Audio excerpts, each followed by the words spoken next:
Welcome to another episode of Proud to be a Baby Boomer, brought to you by Lee WTV. I'm your host, Edd Schultz. In today's episode, we're going to take a look at some of the heroes that we had back in the 1950s and 1960s. Some of the people, some fictional, some pop culture heroes, some historical figures who helped to form who we were. Because a hero is, according to the dictionary, a person who is admired or idealized for courage, outstanding achievements, or noble qualities.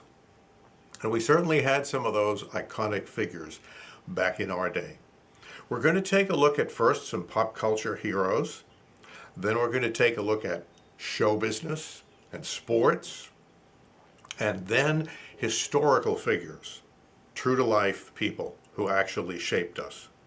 And then, as a conclusion, I have one particular personal hero to whom I'd like to give credit.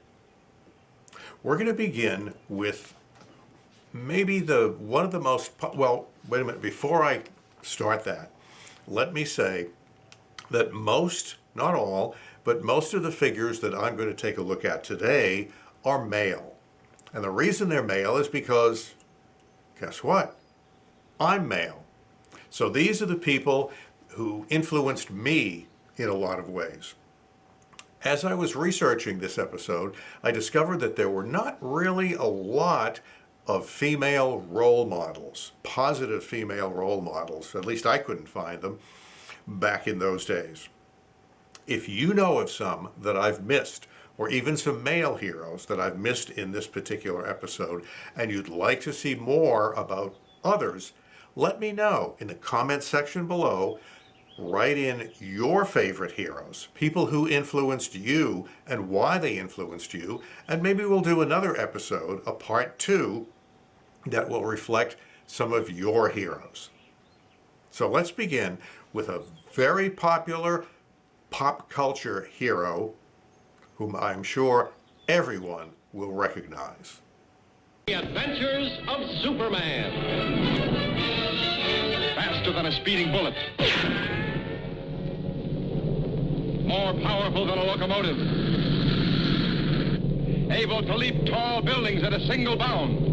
Look, up in the sky, it's a bird. It's a plane. It's Superman. Yes, it's Superman. Strange visitor from another planet who came to Earth with powers and abilities far beyond those of mortal men. Superman, who can change the course of mighty rivers, bend steel in his bare hands, and who, disguised as Clark Kent, mild-mannered reporter for a great metropolitan newspaper, fights a never-ending battle for truth, justice, and the American way.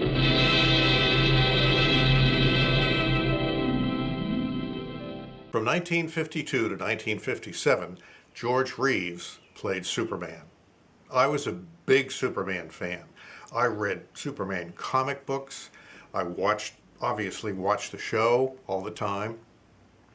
And sometime, maybe in some future episode, I'll even tell you about the time that I tried to order a Superman costume from the Sears catalog.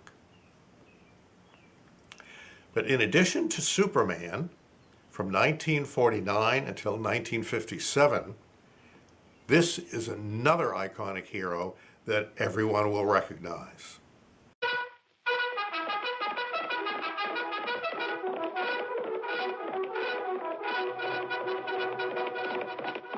The Lone Ranger.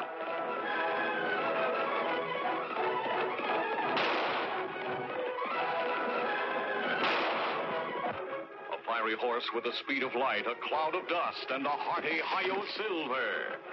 The Lone Ranger. In preparation for this episode, I did put out a call on Facebook to my friends, my boomer friends especially, asking who their heroes were at this particular time during the 50s and 60s. Tom from Massachusetts said this was one of his heroes.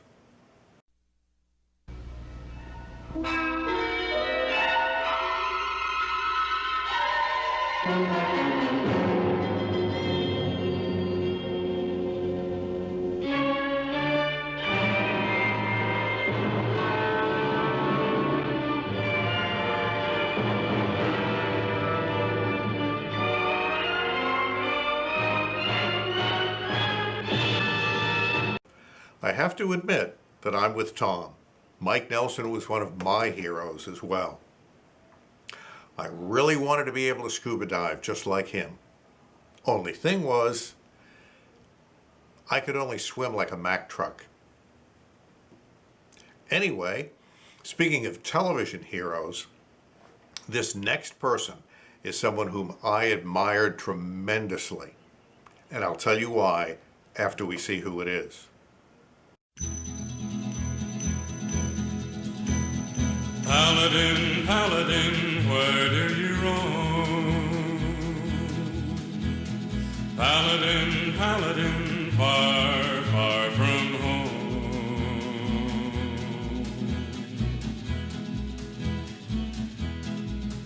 Have gun, will travel, reach the card of a man. A knight without armor in a savage land. His fast gun for hire heeds the calling wind. A soldier of fortune is the man called Paladin. Paladin, Paladin, where do you roam?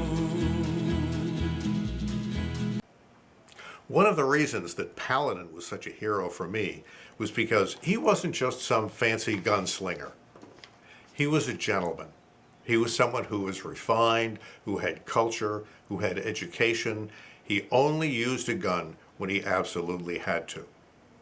And one of the things I thought was really cool about Paladin is his ability to quote Shakespeare and a lot of the other classics. And because of that, actually, I wanted to emulate Paladin. I wanted to be like him. I wanted to be able to quote Shakespeare. I hadn't even read Shakespeare when I first saw him. So what did I do? I went to my 6th grade teacher, Mr. Cottis, and I said to him, Mr. Cottis, I'm interested in Shakespeare. I'd like to read some Shakespeare. Where do I go? So he helped introduce me to Shakespeare because of Paladin. Now, let's go to the movies. And there we'll take a look at some of the actors who influenced many generations, especially the baby boomer generation. Now, we'll all calm down. Boss, he's just a little excited. I know. I'm going to use good judgment. I haven't lost my temper in 40 years. But, Pilgrim, you caused a lot of trouble this morning. Might have got somebody killed. And somebody ought to belt you in the mouth. But I won't. The hell I won't. Well, Pilgrim, let's take a look at another actor who had a big effect on terrible John Wayne imitation. I can do some other people, but not John Wayne. Anyway, he was a great Western hero. But there was another man, another actor, who not only starred in what you're about to see, but a number of other movies in which he played very powerful, iconic figures. Behold his mighty hand.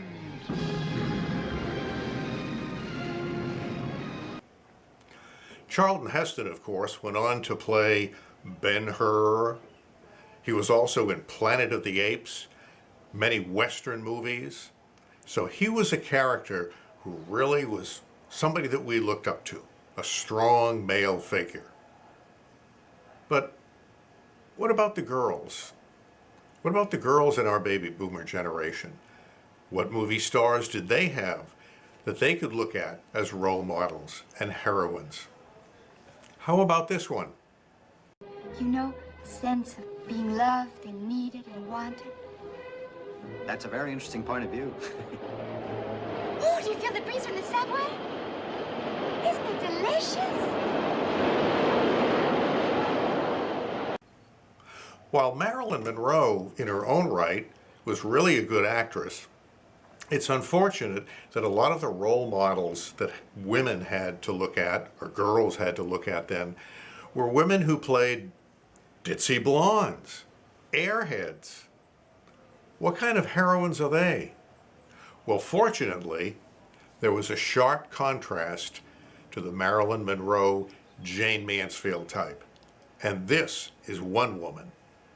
Now, my final guest was a child in war-torn Holland who eventually went to Hollywood and starred in some of the most memorable movies ever made. Her career as a film star has spanned something like 40 years, and she has recently emerged in a very important new role as Special Ambassador for UNICEF. And I'm delighted to welcome this Sunday the Oscar-winning actress Audrey Hepburn.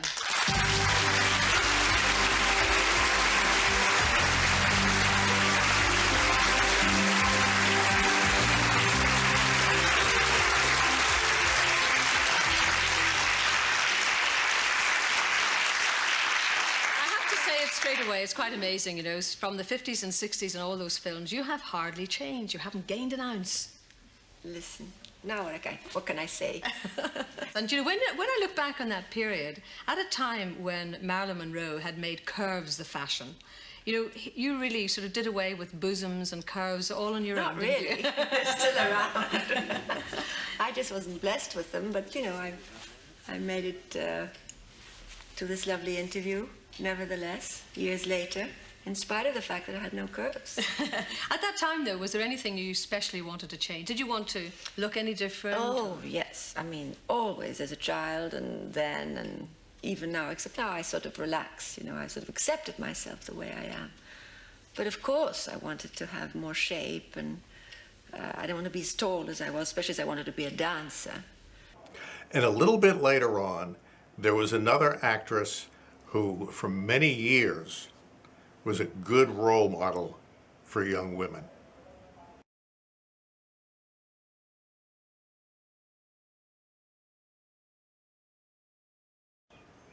Before we leave the movies, there are two more male role models who, for better or worse, shaped a generation.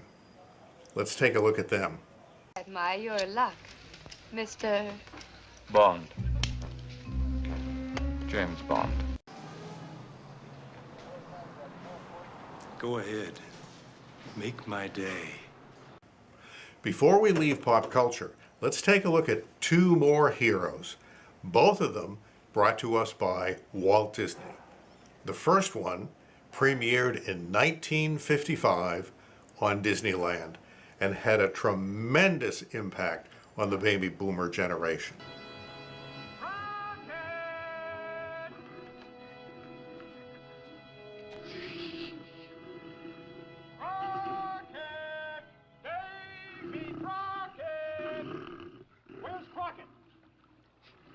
Speak up, man. Where is Crockett?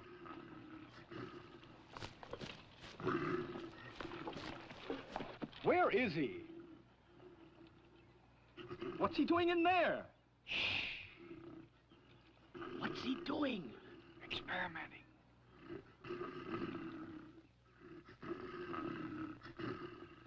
He's trying to grin down a bear.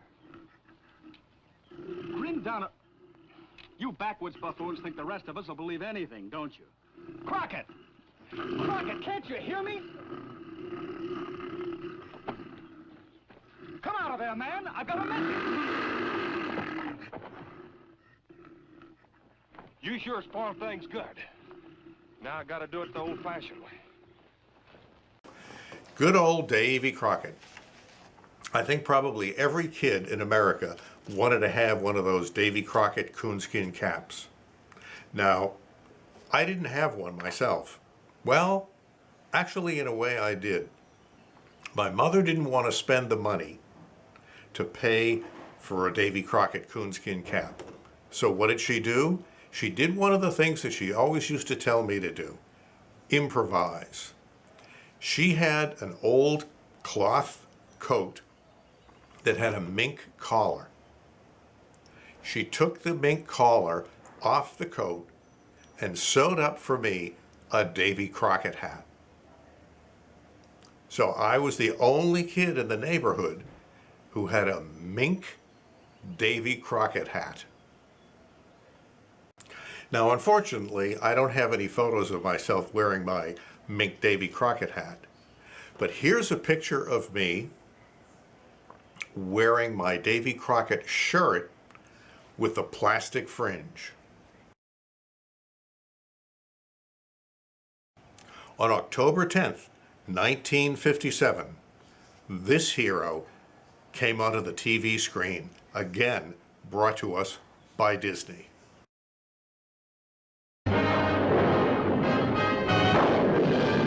Out of the night, when the full moon is bright, comes a horseman known as Zorro.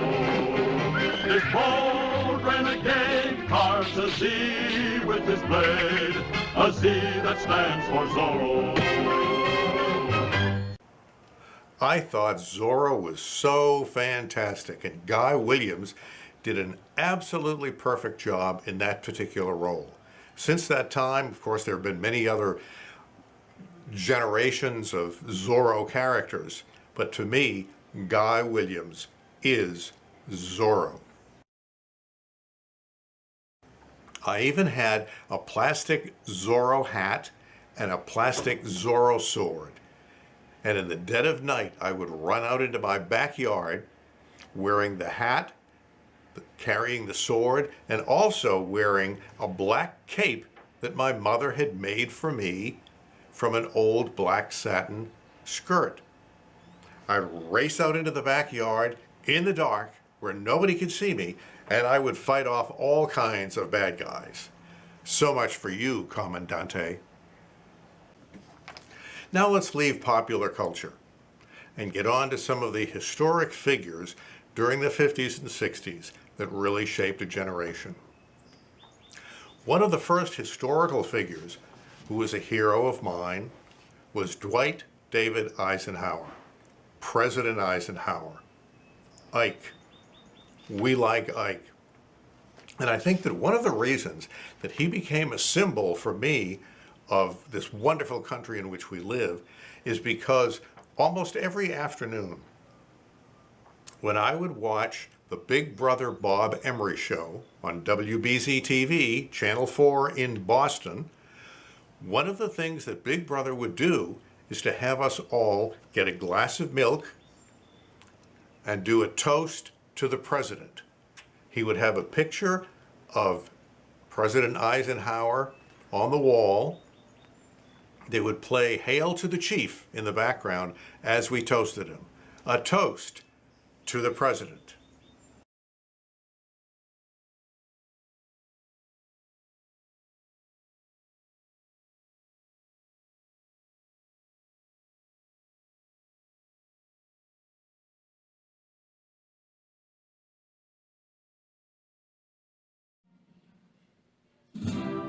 His name was Bob Emery. We knew him as Big Brother. We got thousands and thousands of kids to salute the flag and drink milk. It seemed to me that it's a natural way to get the children to drink milk on the air as an example to children at home.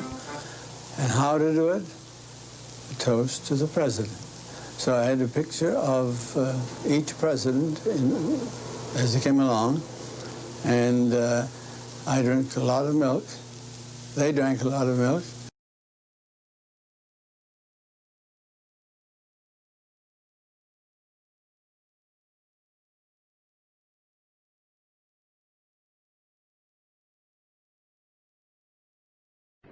Mr. Chairman, Mr. Vice President, Mr. Chief Justice, Mr. Speaker, members of my family and friends, my countrymen, and the friends of my country, wherever they may be. We meet again as upon a like moment 4 years ago, and again you have witnessed my solemn oath of service to you. I, too, am a witness, today testifying in your name to the principles and purposes to which we, as a people, are pledged. Now, of course, in 1961, the 35th President of the United States was elected, someone who truly became a hero to that generation, John Fitzgerald Kennedy. You, John Fitzgerald Kennedy, do solemnly swear. I, John Fitzgerald Kennedy, do solemnly swear. That you will faithfully execute the office of President of the United States. That I will faithfully execute the office of President of the United States. And will, to the best of your ability. And will, to the best of my ability. Preserve, protect, and defend the Constitution of the United States. Preserve, protect, and defend the Constitution of the United States. So help you God. So help me God. And again, as I said, I was from a city south of Boston. President Kennedy was also from Massachusetts and had a very distinct New England accent. In 1963, as I was sitting in Mrs. Carlton's English class, an announcement came over the public address system that President Kennedy had been shot.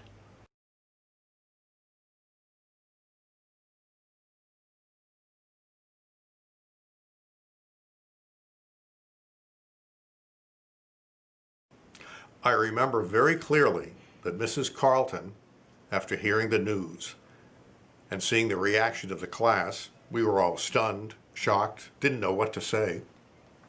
She looked at us, kind of smirked a little bit, and she said, "Well, I guess you must all be Republicans." Anyway, after school, everybody was talking about it. And for the next several days, we were glued to our television sets. I had my tape recorder and I was recording a lot of what was going on at that time. The death of Jack Ruby, the discovery of Lee Harvey Oswald. It was a tragic time, but it formed us in many ways. Of course, one of the good things that came out of that period of time was a heroine for women, for girls. Jackie Kennedy. Cut.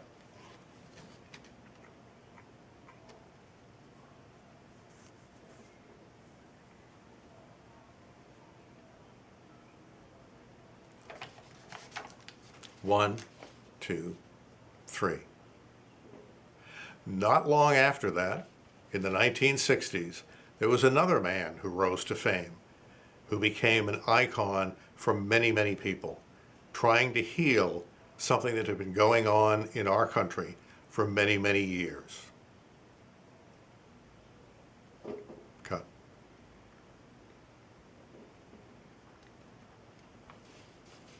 One, two, three. I remember being in college when the news of Martin Luther King Jr.'s assassination came. A very tragic time for the country and for many people.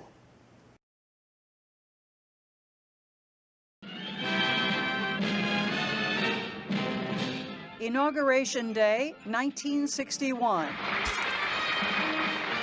Vice President Johnson's 16-year-old daughter was mesmerized, not by her father taking his oath, I don't think it'll make much difference. He's still our father.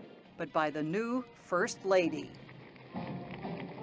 We all wonder, what did she look like when she woke up in the morning? Did she have a bad hair day like the rest of us? Because we always saw her looking beautiful.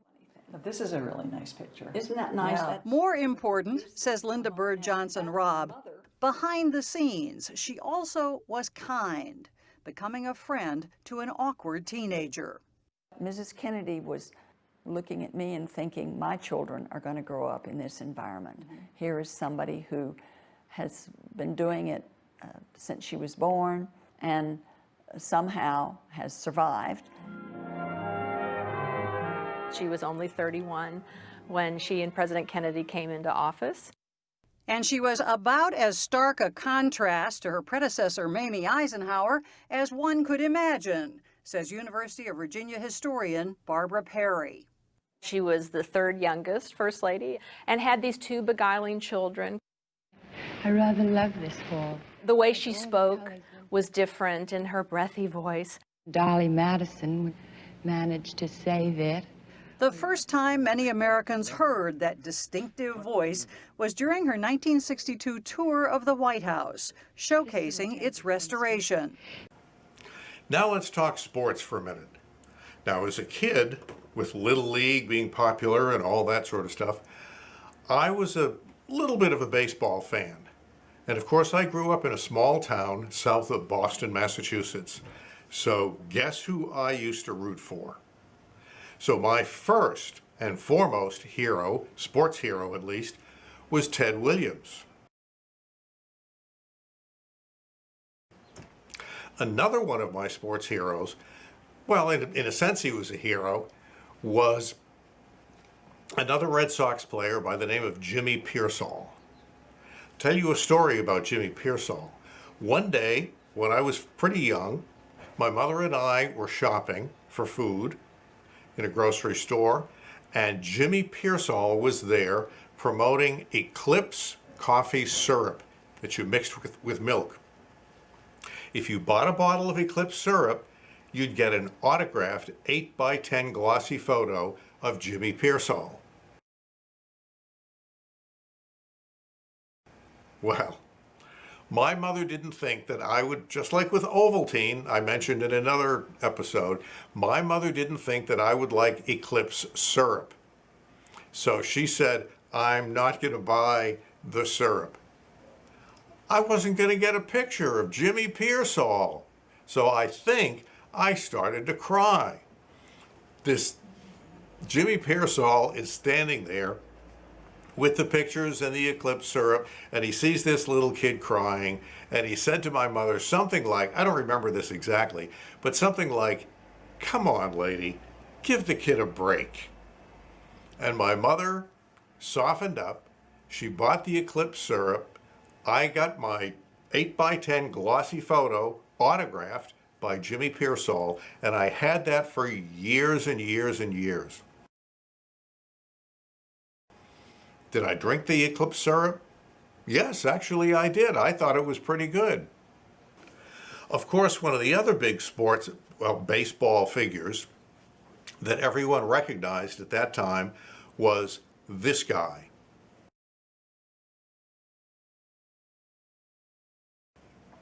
Now, he was from the New York Yankees and not the Boston Red Sox. So although we knew about him, at least for me, he wasn't one of my iconic heroes. Ted Williams was number one. And I think, now I'm not really sure of this, because baseball cards were very big in those days, and I think I may even have had a Ted Williams baseball card.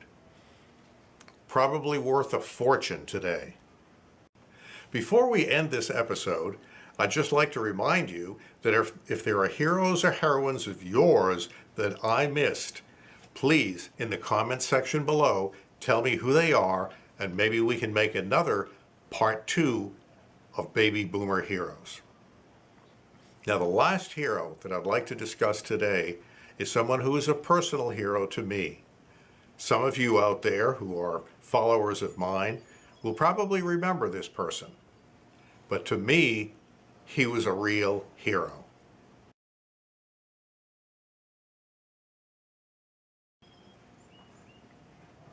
Mr. Grant was a hero to me, not because he was my teacher, because I never had a class with him. He was an English teacher.